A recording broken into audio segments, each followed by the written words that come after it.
আজকে আপনারা জানেন যে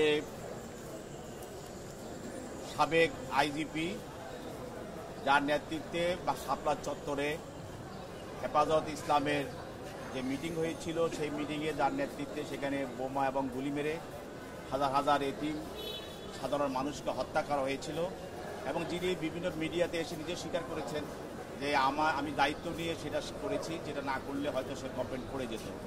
সেই আইজিপি শহীদুল ইসলামকে আজকে বিজ্ঞ আদালতে নিউ মার্কেট থানা একটি হত্যা মামলায় হাজির করা হয় এবং এই মামলায় আপনারা জানেন যে ওয়াদুদ নামে একজন ব্যবসায়ীকে হত্যা করা হয় পুলিশের গুলিতে।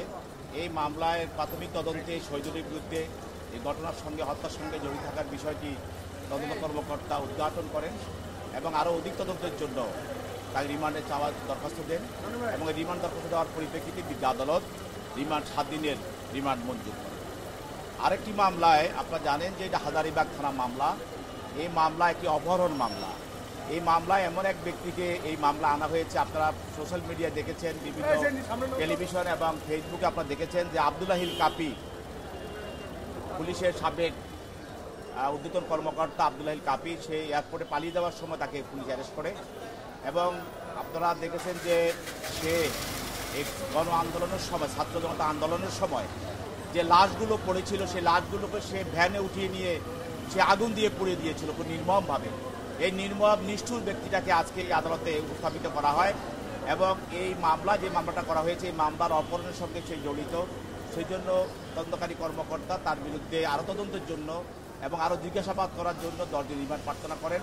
বিজ্ঞ আদালত উভয়পক্ষের শুনানি অন্তে 8 দিনের রিমান্ড মঞ্জুর করেন। আরেকটি মামলায় আপনারা জানেন যে আরেকজন ব্যক্তি তিনি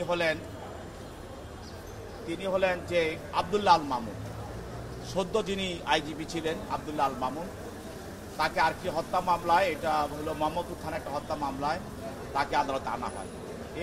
এই আজকে আব্দুল্লাহ আল মামুন যখন এই ছাত্র আন্দোলন চলছিল, ছাত্র জনতার আন্দোলন চলছিল, গোটা বৈষম্য বিরোধী আন্দোলন চলছিল, তিনি প্রধানমন্ত্রী কার্যালয়ে গিয়ে তার সঙ্গে শলা-পরামর্শ করে এবং সেখান থেকে বের হয়ে আসে তিনি তার অফিসে সাংবাদিকদের সামনে এবং টেলিভিশনে বিভিন্ন মিডিয়াতে তিনি বলেছেন যে কঠোর হস্তে এই আন্দোলনকে দমন করা হবে এবং এও বলেছেন যে দেখামাত্র গুলি করা হবে কেউ যদি এই আন্দোলনে শরিক হয়।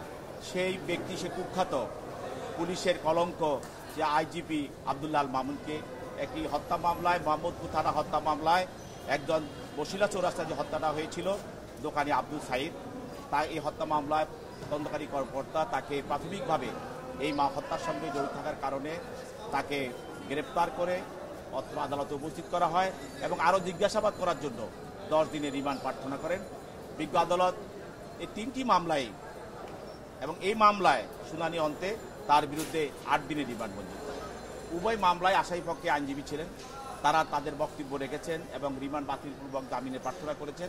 বিজ্ঞ আদালত উভয় পক্ষের বক্তব্য শোনার পরে আসামিদের বিরুদ্ধে রিমান্ড মঞ্জুর করেন।